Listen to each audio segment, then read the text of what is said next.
Hey guys, thanks for joining us for the August newsletter. Summer is almost over and school is about to start back up. We have a lot to talk about this month, including some new OSHA rules for those with over 100 employees, physicals for firefighters and driving a fire truck, the worst states to start your trucking business in, and so much more. All right, let's get going.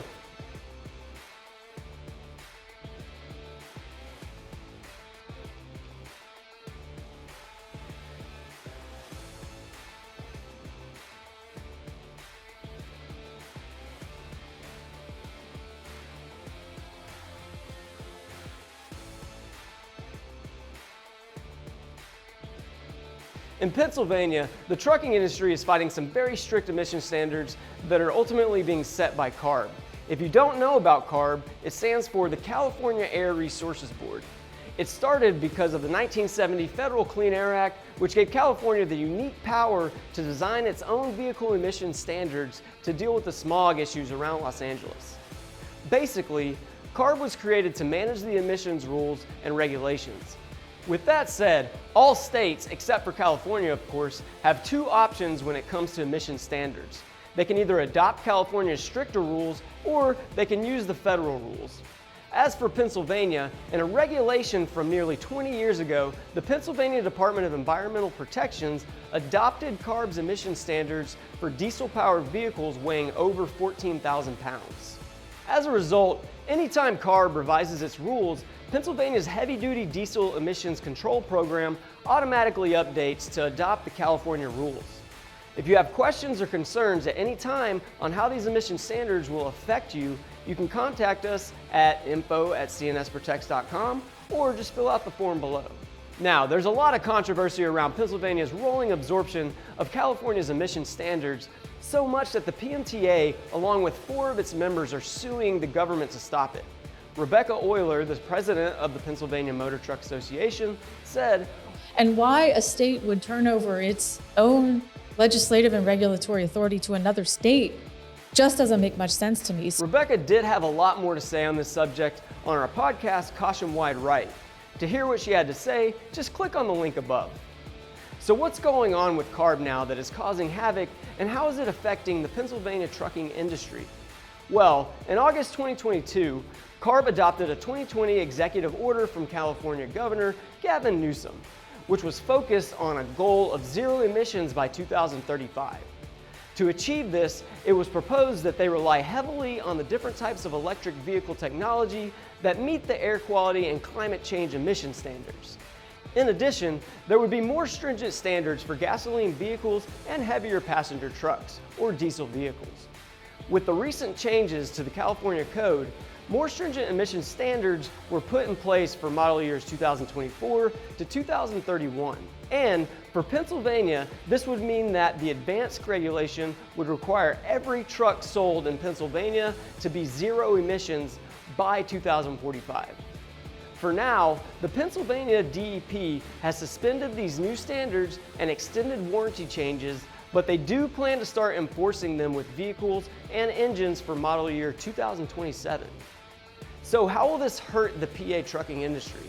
Well, PA truckers are placed at a competitive disadvantage with competitors in other states who do not have to abide by California's regulatory standards. Basically, it will cost more for them to buy California compliant trucks with extended warranties. Trucking companies that are replacing 5, 10, or even 20 trucks every year would have to pay a huge chunk of extra money for warranties that they may not want or need. If you have any questions or concerns about where you stand with your trucks and staying compliant with emission standards, just fill out the form below or give CNS a call at 888-260-9448 and one of our DOT compliance specialists will help you out. The FMCSA does love their ELDs. The reason I say that is because this year the FMCSA has revoked 7 ELDs for not meeting the minimum requirements set forth by the regulation in the 49 CFR. 3 of those were just recently added and included All Truckers ELD, Prime ELD, and Secure ELD. For those of you that don't know, ELD stands for Electronic Logging Device. Now, there's a lot of rules and regulations and exceptions to those rules and regulations when it comes to ELDs and whether you need to use one. But as a motor carrier, you may be required to use one instead of paper logs. It basically does the same thing, but with less work on your end and more data to analyze. As far as I'm concerned, that's just one less thing to keep track of.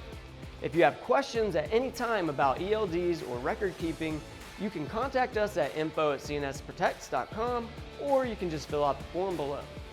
Now, for an ELD to be on the FMCSA's approved list, it does have to meet certain requirements, and 4 important ones to keep in mind include: 1. Motor carriers have to retain a driver's records of duty status and supporting documents for 6 months. 2. A backup copy of ELD records has to be maintained for 6 months on a separate device, meaning somewhere different than where the original data was stored. 3. A motor carrier needs to retain a driver's ELD records while protecting the driver's privacy. And 4. Motor carriers have to retain any unidentified driving records for at least 6 months as part of its ELD records.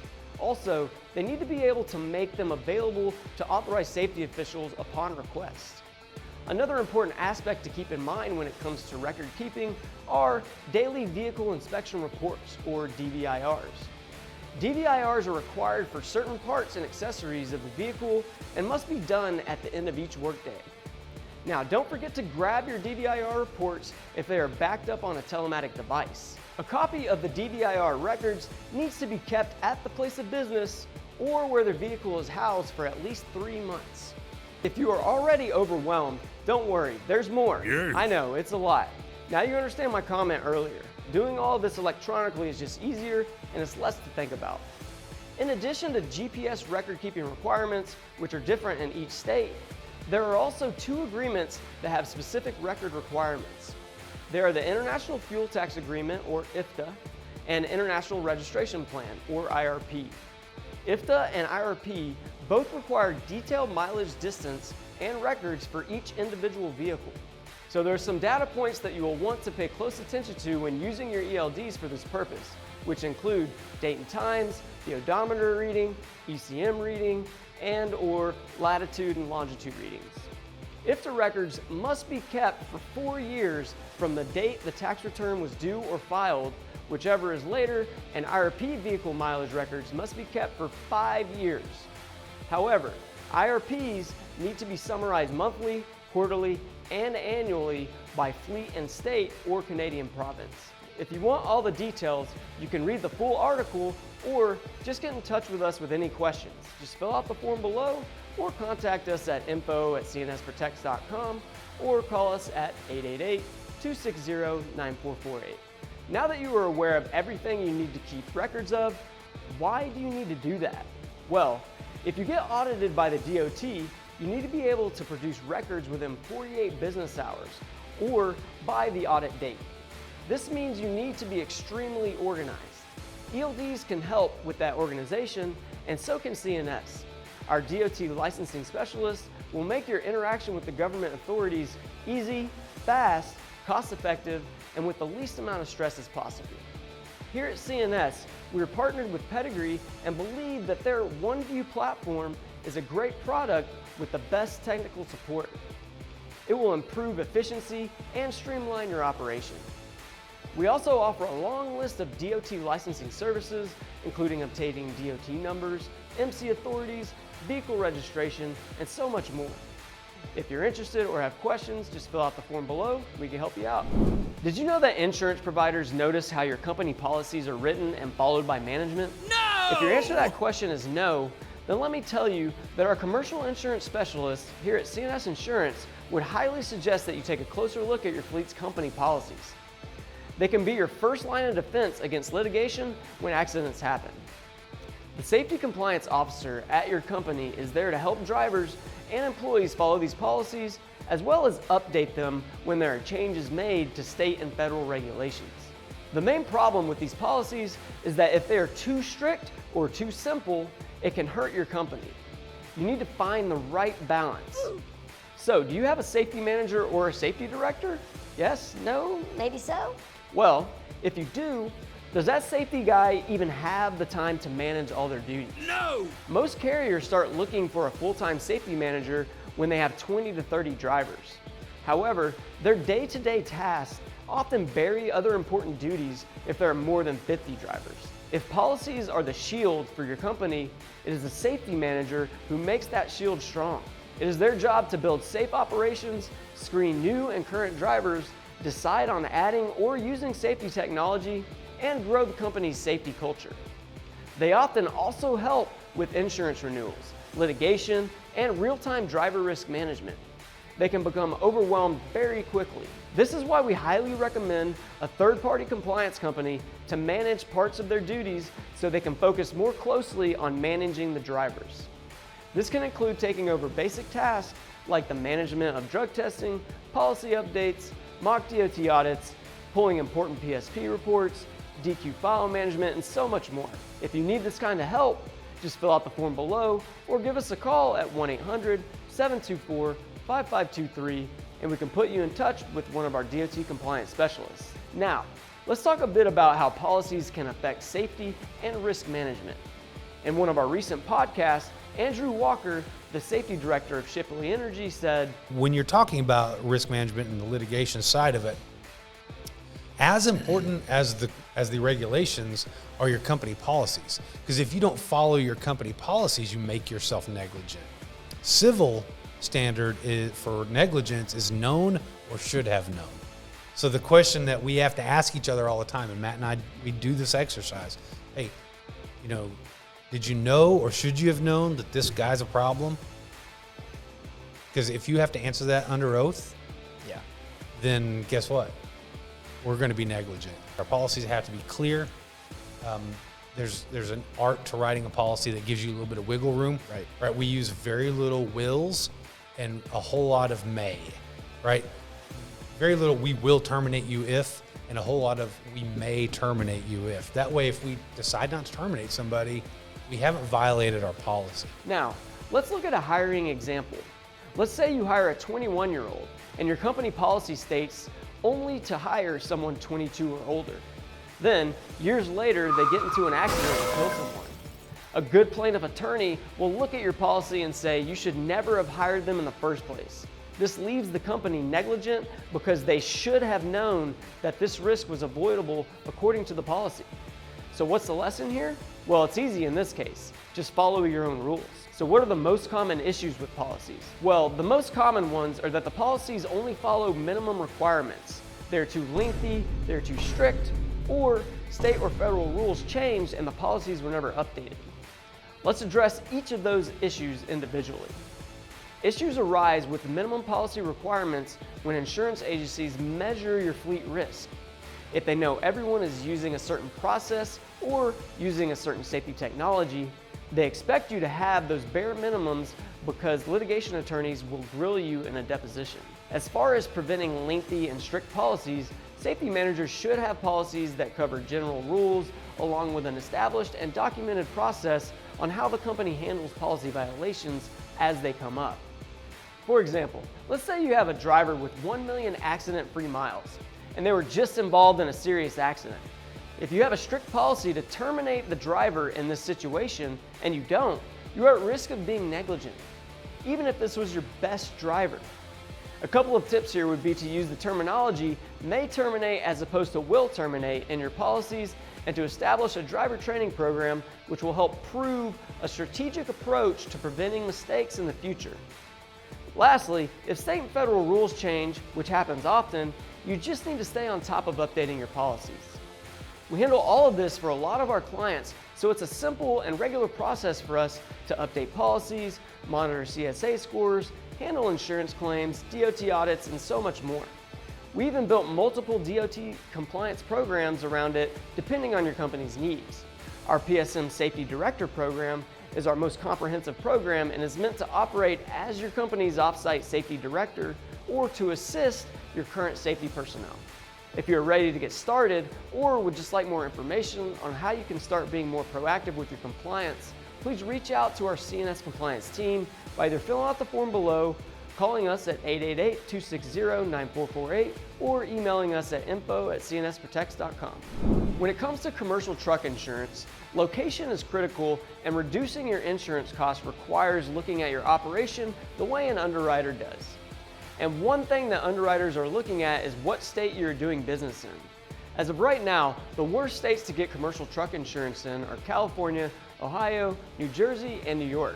Let's start with California.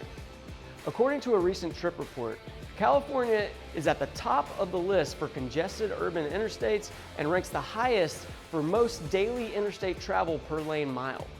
Why? Well, California has more residents than all of Canada and way more traffic jams. More traffic jams means a lot more vehicle accidents and increasing accident rates. Ultimately, this creates a domino effect.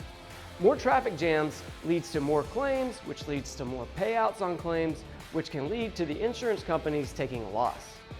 And when insurance companies are losing money or not making money at all, they can do one of two things: pull out of the state and stop offering insurance, or dramatically increase insurance rates, which would ultimately lead to customers switching insurance providers anyways. On a side note, for non-commercial auto insurance, California is a very consumer-friendly state, and insurance companies must have any rate hike approved first.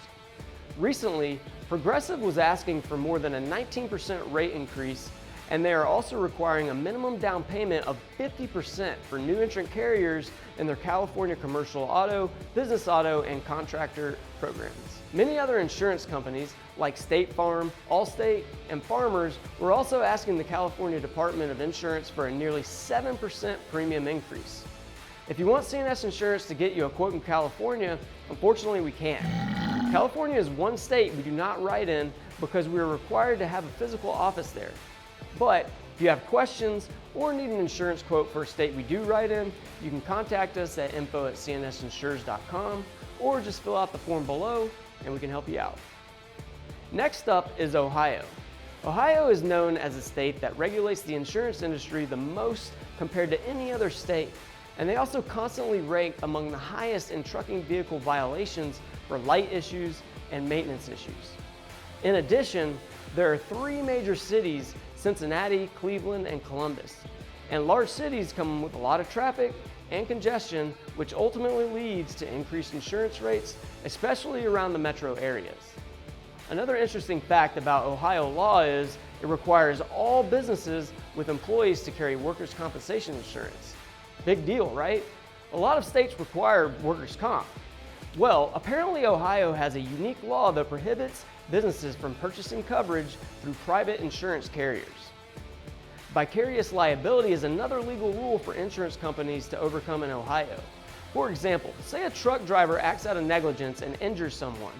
In Ohio, the victim could hold the employer vicariously liable for any injuries that occur. As a result, an accident victim's lawyer may build a case against a large corporation instead of an individual. By doing this, they're attempting to recover compensation from the employer, which tends to result in much larger claims for insurance companies. Now, on to New Jersey. Poor New Jersey. They constantly get a bad rap, especially from their neighbors in New York. Well, the same goes for commercial trucking insurance. It's not too complicated there though. The state ranks among the top 5 states with the worst paved highways, the worst traffic, the worst truck parking problems, and so much more. Also, it doesn't help that it is a smaller state surrounded by megacities in Philadelphia and New York with poor bridges and roads. Lastly is New York. New York shares the same issues with its little brother when it comes to roads. Basically, the roads are terrible for the exact same reasons, and underwriters want less congested states, safer roads, and ultimately less claims. Just like in California, Progressive requires a minimum down payment of 50% for new entrant carriers in their New York commercial auto, business auto, and contractor programs. New York's state minimum liability limit for fleets not held by the FMCSA regulation follows the 25-50-10 rule. To keep it simple, this means that the dollar amounts paid out by your insurance company are much higher than neighboring states at $25,000 for each person injured, $50,000 for all people injured, and $10,000 for all property damaged. New York is also a no-fault state. This means that people can only sue an at-fault driver for injuries after the coverage provided by personal injury protection has been exhausted. Lastly, New York requires all commercial vehicles to have uninsured motorist coverage.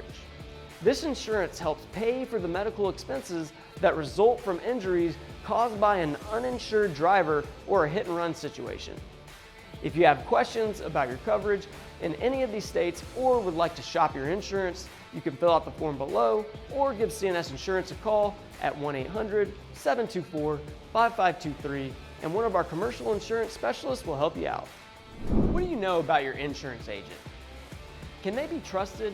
If CNS Insurance is your agent, then you know you can trust us. But we can't promise that about other agents. All too often, insurance agents resort to unethical practices like using false information for commercial trucking insurance applications. Unfortunately, this happens because it's a competitive market and ultimately these agents are trying to make money, even if they are going about it the wrong way. And even though you didn't lie, you can still suffer the consequences of their actions. There are a lot of ways this can affect you, but a few include insurance providers denying coverage, leaving your trucking company and drivers financially exposed, insurance companies voiding policies if they find out that false information was provided during the application process.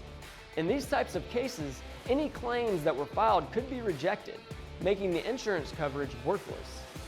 3. Fines, penalties, and/or criminal charges being brought against you. Falsifying information on an insurance application is illegal in many jurisdictions and could lead to legal consequences. And that is just a short list. At this point, I'm sure you are wondering how you can avoid this. Well, if you want to talk with someone directly, just fill out the form below or call us at 1-800-724-5523. But to prevent this from happening, our commercial insurance specialists recommend getting a trusted agent with a clean track record. You can spot a good trusted agent from a bad one with these key points. 1. They have expertise and industry knowledge. When you tell them you haul frozen goods, they'll know to give you reefer insurance. 2. They have ethical practices and are transparent about what they do. A good agent, like our CNS insurance agents, provide their clients with accurate and honest information throughout the entire process, making sure you understand what's happening at each step. 3. A good agent also has access to multiple insurance providers. With a wide network, they can compare policies, options, and prices to make sure you get what you are looking for. 4. With multiple providers comes a more personalized service. That means they take the time to know you and your fleet size. With the right info, they can work with their client to provide the best possible coverage. 5. Another thing that helps an agent stand out from the crowd is they will provide claims assistance and advocacy. When an accident does happen, a trusted agent will help guide their client through the claims process. Acting as an advocate, they will ensure the claim is handled promptly and fairly, thus reducing stress on the client. 6. They will stay up to date with industry changes. You don't want an agent going off of data from 5 years ago, do you? A good agent knows what changes are happening and will be happening and will keep their clients informed on all changes so they can adjust coverage where necessary. Here at CNS Insurance, we will fulfill all 6 of these traits. If you're interested in talking with us or getting a quote, just fill out the form below or call us at 1-800-724-5523 and one of our commercial insurance specialists will help you out. Do you want to hear something cool? Anyone who is on call at a fire station can drive a large fire truck to the scene of an incident, and they can do it with a normal license. Pretty cool, right? What? Well, the reason for this is because fire trucks aren't classified as commercial motor vehicles, and there are federal exemptions in play that allow firefighters to drive them. What? But, and there is a but, even though you could be a volunteer firefighter and jump behind the wheel, formal training is highly recommended. So much so that some fire stations won't even hire a driver unless they have a Class A or Class B CDL. Let's take a look at what is required to drive a fire truck, what experience is needed, the challenges in replacing drivers that are retiring, and potential solutions to address the shortage of firefighters with driving experience. It's all about safety. You need to be able to maneuver the truck properly in and out of traffic on the way to a scene and get there quickly and safely. Easy, right? You've played Grand Theft Auto 1,000 times. Well, you're wrong. These are some heavy vehicles, and there's a lot of power moving them down the road. And when I say heavy, I really mean heavy. They can weigh anywhere between 20 and 40,000 pounds. And that's not even considering the water that the fire trucks have to carry, which can cause weight shifts, making it a lot more difficult to control. Knowing how to distribute weight is key for not only your safety, but everyone's safety on the road. You might be starting to understand why having a CDL or experience with a vehicle of this size is crucial.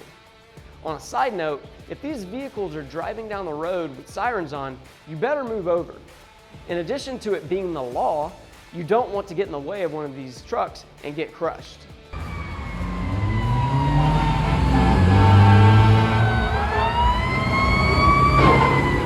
Yikes, that's gotta hurt. If you have any questions or are already convinced and want to start training for your CDL, just fill out the form below or contact us at support@cnstrains.com and one of our CDL instructors can help you out. Okay, so what's gonna happen when all those trained drivers start to retire? Well, we'll just replace them, right? Actually, it might not be that easy. It's become a bit of a challenge for a lot of stations. 2/3 of firefighters are actually volunteers and 1/3 are over the age of 50, often suffering from heart issues. So what's the deal? Why are the slots not getting filled up? Well, there are a few issues. To start, there is a low attraction to the profession. Being a firefighter is demanding on the body and can be mentally crushing. Because of this, fewer individuals are willing to pursue firefighting as a full-time career. Second, there's limited driving experience. A lot of the young bucks joining the firefighting team don't have a lot of experience with driving and even less with driving large vehicles. With the shortage of CDL drivers as well, the availability of drivers from younger generations is limited. Lastly, the job market is competitive. Job candidates might find more attractive offers in other industries. Or who knows, with all the CDL jobs out there, maybe all the candidates are moving to driving a larger truck without all the risk. So what's the fix? Our driving instructors think that there is a multi-layered solution here. First, we need comprehensive training programs that enhance and expand training for new recruits while focusing on specialized fire apparatus operation and driving skills. Second, an apprenticeship program should be implemented for new recruits. They would be paired with an experienced driver and have on-the-job training. Third, an incentive program that offers competitive salary packages and incentives for firefighters with driving experience would encourage them to remain at the station. And finally, collaborate with educational institutions, just like ours here at CNS Driver Training Center. This will help educate new drivers and get them a CDL to keep them and the roads safe. If you're interested in getting your CDL or if you just have questions, get in touch by filling out the form below, emailing us at support@cnstrains.com, or call us at 717-496-9145, and one of our CDL instructors can help you out. Have you ever been driving down the road, minding your own business, and then out of nowhere, this big red vehicle with loud annoying sirens is tailgating you? Come on, man, what's the rush? Oh, right, you're trying to put out a fire. Well, these guys have a hard and demanding job that requires physically and mentally challenging tasks under high stress conditions. There are an estimated 65,000 line-of-duty firefighter injuries each year. The most common of these injuries include strains, sprains, muscular pain or overexertion, falls, jumps, bumps, slips and trips, wounds, cuts, bleeding or bruising, and fire or chemical burns. This is why they have to get a thorough firefighter physical that should meet NFPA 1582 requirements and OSHA standards. So as a firefighter, what should you expect in the physical? Well, the National Fire Protection Association, or NFPA, offers a standard on comprehensive occupational medical programs for fire departments, and they're considered appropriate for all types of firefighters, whether it is your career, you're full-time, part-time, or even if you're a volunteer firefighter. It contains a list of requirements for physical examinations and medical testing that should be done for pre-employment testing as well as for annual testing. Under NFPA 1582, firefighters should receive a physical exam that measures aerobic capacity, body composition, grip, leg and arm strength, muscular endurance, and flexibility. The medical exam portion should include an audiometric exam, a vision test, a pulmonary function test, a chest x-ray, urinalysis, blood sample analysis, an infectious disease screening, EKG, and even a cancer screening. On the OSHA side of things, firefighters are required to have respirator fit tests periodically. When they respond to calls and potentially enter a burning building, their respirator needs to fit properly, or they could suffer from smoke inhalation if smoke is allowed to seep through the mask. Here at CNS Occupational Medicine, we offer complete firefighter pre-employment physicals, including the drug test, audiogram, physical ability test, respirator fit test, pulmonary function test, and even the chest x-rays. All physical ability tests can be custom built to test specific job functions and can cover things like strength, balance, range of motion, and many other essential functions. If you or your company is unsure where to start, just fill out the form below or call us at 1-800-551-9816 and a CNS occupational healthcare specialist will help you out. The main goal of OSHA is to create a safe and healthy workplace for employees by enforcing regulations and providing training and education. With that said, effective January 1st, 2024, OSHA is introducing an amendment to their occupational injury and illness record keeping regulation, which will now require certain high hazard employers to electronically submit injury and illness information to OSHA. According to the regulation, these high hazard employers are already required to keep a record of any injury and illness in their records, but under the new rule, there will be 4 major changes. 1. Employers with 100 or more employees in certain high hazard industries will need to electronically submit information from their OSHA 300, 301, and 308 forms to OSHA once a year. 2. The classification system used to determine the list of industries covered in the rule will be updated. 3. The current requirement for employers with 250 or more employees that are not in the designated industry to electronically submit Form 300A will be removed. And 4. Employers will be required to include their company name when making electronic submissions to OSHA. Now, as far as the high-risk industries go, you can see a full list in the article. Links are in the description below. But here are a few that were just added. Logging, hunting and trapping, other furniture-related product manufacturing, miscellaneous durable goods, merchant wholesalers, taxi and limousine service, and other support activities for transportation. So why is OSHA making all these changes? Well, first, OSHA will use this data to intervene through strategic outreach and enforcement in an effort to reduce worker injuries and illnesses in these high hazard industries. For example, there's been an increasing number of heat hazards every year with more heat-related sicknesses and deaths among workers. It really restores the rights to the workers in companies with high injury rates by giving them access to this essential information. Second, employers will have direct access to detailed injury and illness data for similar businesses.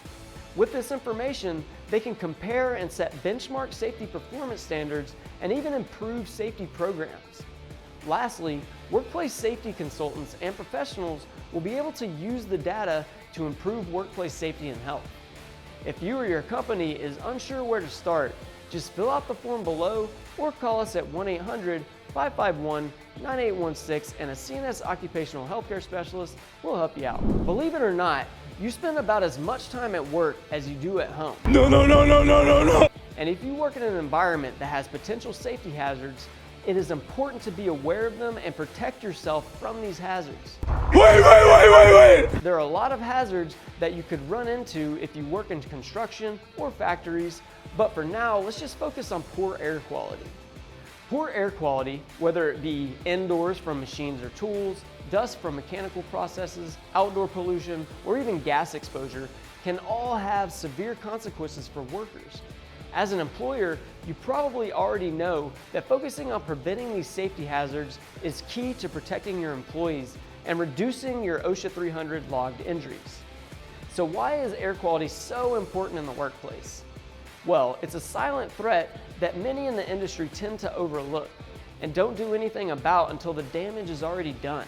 To start, some signs of poor air quality is a very common respiratory condition called occupational asthma. The poor air quality can easily be identified if you notice chronic coughs, nausea, severe headaches, and/or diminished productivity. According to the American Lung Association, approximately 15% of all adult onset asthma cases are work-related. Wow. That means poor air quality mixed with allergens like dust, mold, spores, and even chemical fumes can trigger asthma attacks and lead to other symptoms like coughing and wheezing. If you have questions at any time about the air quality in your workplace or how we can help, just fill out the form below or call us at 1-800-551-9816. Now, another common respiratory condition is chronic obstructive pulmonary disease, or COPD. According to a study done by the International Journal of Environmental Research and Public Health, COPD is often caused by long-term exposure to indoor air pollutants. Some of those pollutants can include tobacco smoke, particulate matter, or volatile organic compounds, and all lead to a higher risk of developing COPD. When it comes to respiratory conditions, a lot of industries are considered higher risk. Those industries include construction, manufacturing, agriculture, mining, healthcare, and even food processing. In the construction industry, workers are typically exposed to airborne particles, dust, and toxic fumes that result from things like demolition, welding, and concrete cutting, which you probably see often when you're driving through construction zones. The manufacturing industry is a big one. Since there are so many products being made, there are a lot of situations where factory workers could be exposed to harmful substances like chemical vapors, metal fumes, and particulates, all of which lead to respiratory problems. The agriculture industry is another one, and even though farmers are typically working outdoors, they still need to protect themselves. They could be exposed to things like pesticides, fertilizers, and dust, which may cause breathing problems over time. It is no mystery that miners are at risk and could be breathing in coal dust, silica, and other harmful substances. Back in the day, coal miners did what they had to do to make a living, but did it without any protection, and many of them developed health problems due to heavy exposure in a short period of time. Healthcare is one that nobody really thinks about.